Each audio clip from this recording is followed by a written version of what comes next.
think this will either be the highlight adventure of my trip or one of the stupidest things I've ever done.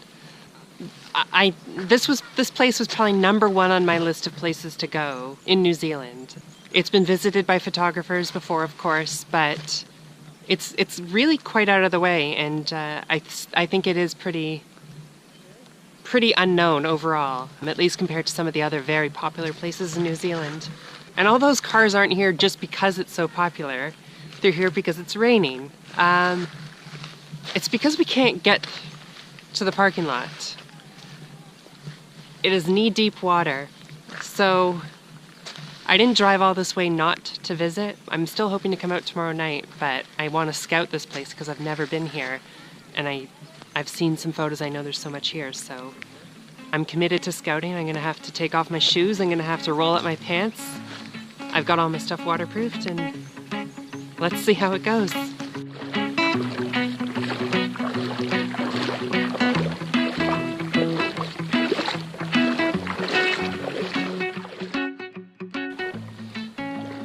Now, the one thing I didn't prepare for is it's a gravel road here, and it hurts to walk on.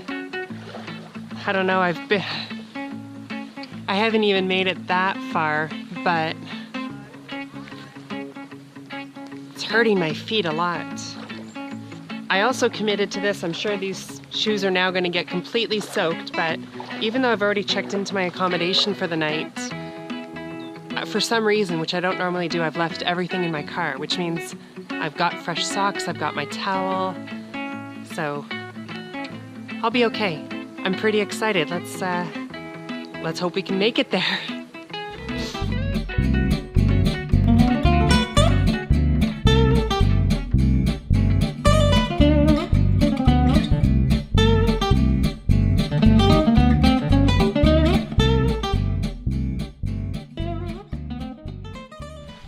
Right now we're just under the forest canopy, so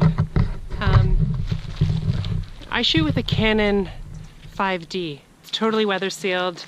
I've shot in snowstorms, in hailstorms, definitely in the rain. I fully trust it, but I still have a bag on it. I'm also using the lens hood, and that's for 2 reasons.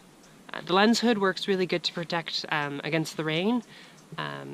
If you can avoid the angles, or I guess work with the angles, then you don't have raindrops constantly falling on your lens and just ruining the shot, meaning you have to keep wiping it and smudging it, and so I use the lens hood a lot as just a rain protector.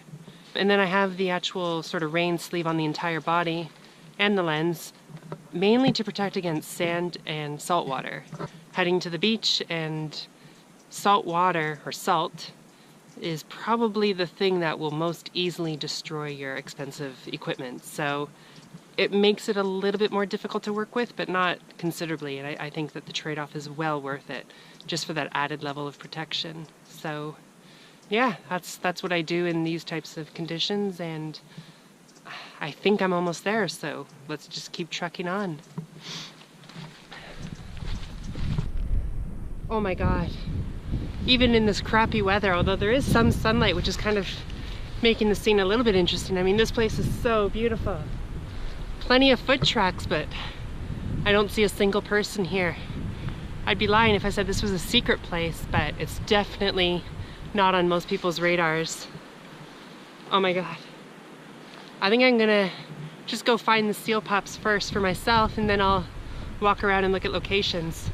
I was thinking today would be I mean, I did bring all my camera gear, but I wasn't really intending to really take, you know, portfolio-worthy photos, but I'm seeing hints of blue sky, and I'm seeing some light and some shadows. I mean, it's definitely a little bit early for sunset, but some of this weather might cooperate after all. So let's see what we can get.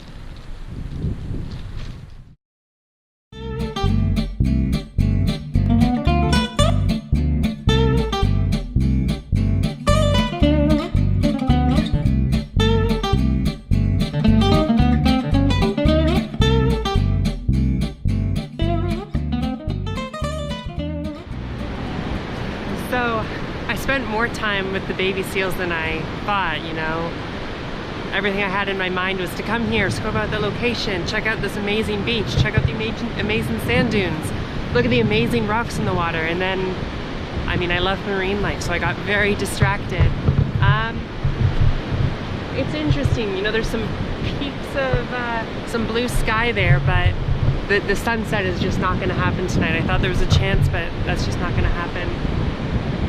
I'm reluctant to try and take some photos, although I know what kind of composition I want, just because it's so flat and dull, and I think for a scene like this, like that doesn't match it. You know, I could convert it to like a black and white or try and make, you know, some of the greens pop, but the light's just not there, and I don't really love to do black and white, especially as like a fallback. Oh, well, you know, it doesn't work, so I'll just do a black and white. Like, to me, that's not the reason to do a black and white photo. It is an absolutely amazing place, though. I have no service here, so I can't double check the weather tomorrow, but I really, really hope that the weather cooperates and I can get something tomorrow. It's a bit more of a journey than I thought it would be to get here, but it's obviously, in my opinion, well worth it. So I'm gonna fit this into my schedule tomorrow. I mean, hopefully if I can't even get a sunset, I can get something. So we'll see what we can do.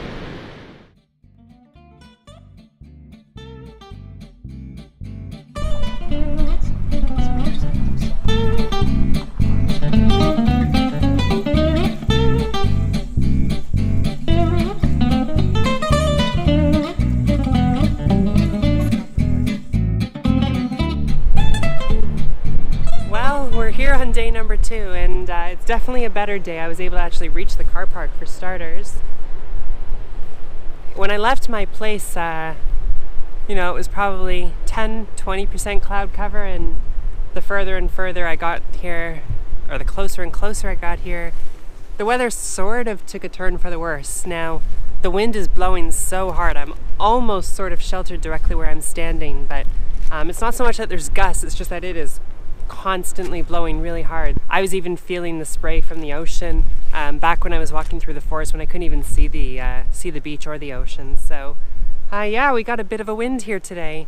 You know, with the really quickly blowing clouds, like the scene's changing constantly. Sometimes the sun's showing and I get some shadows, sometimes I don't.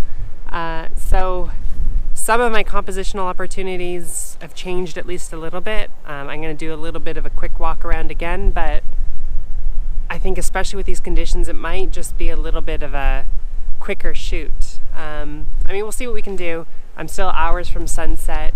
There's a good chance the entire there is a chance that the entire pocket of clouds may blow over and might still get an absolutely gorgeous sunset, but not quite sure just yet.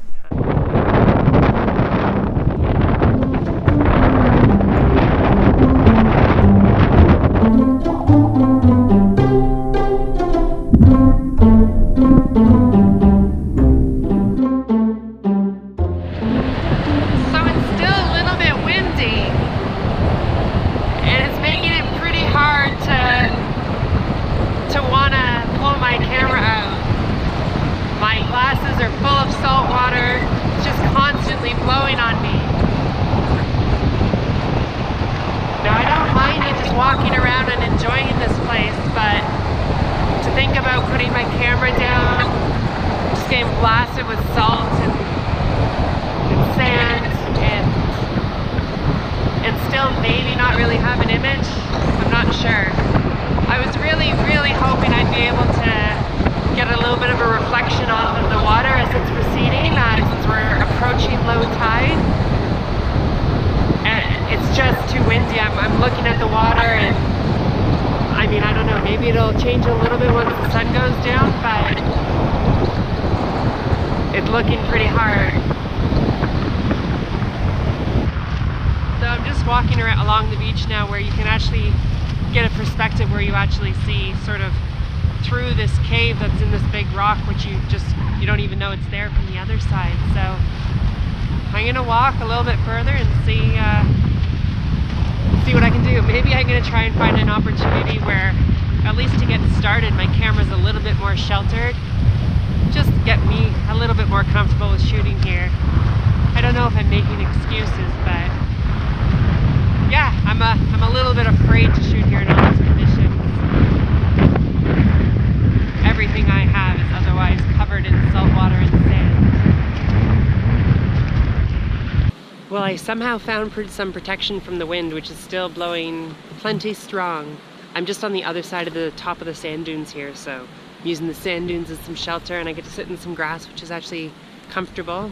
Beats sitting in the sand and getting sand everywhere. I think there's just too much wind and the waves and everything is just too sort of aggressive, that I think any opportunity for some subtle reflections off of the surface water as it's receding, it's just not going to work, I don't think. So at least for sunset today, that's going to be ruled out. But if it happens to, you know, show itself, I'll definitely rush to find a way to make use of that. But otherwise, I think I'll be making use of these sand dunes behind me. I really like them, and I can include them as my foreground interest and then use the giant rock as my main subject that's floating out in the water. Hopefully I can get to the right angle where I can still include, you know, that sunlight, but also I think there's two of them, but at least one arch that's in the rock. Just make it a little bit more interesting. And there's still that really low cloud cover, so hopefully that won't ruin opportunities, but I'd also love to get the sun low enough that it casts these shadows in the sand ripples. I think those look very interesting throughout these sand dunes, and just adds a little bit more, you know, contrast and dynamic to the photo. And you know, that's something that you can't really get unless the light is just right. So hopefully that's something I'll be able to get. I have to wait just a little bit longer. I've got a granola bar to munch on, but yeah, I'll just hang out here, wait a little bit longer, and see what we can do in maybe 20 minutes, half hour.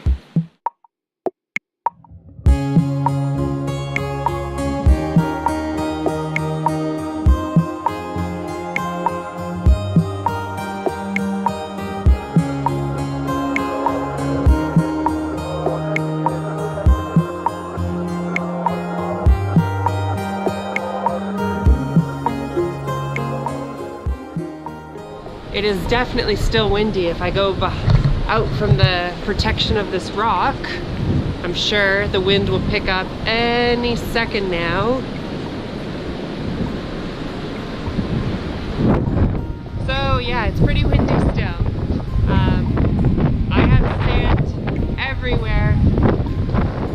I have sand everywhere, but I think I got some shots that are really worth it.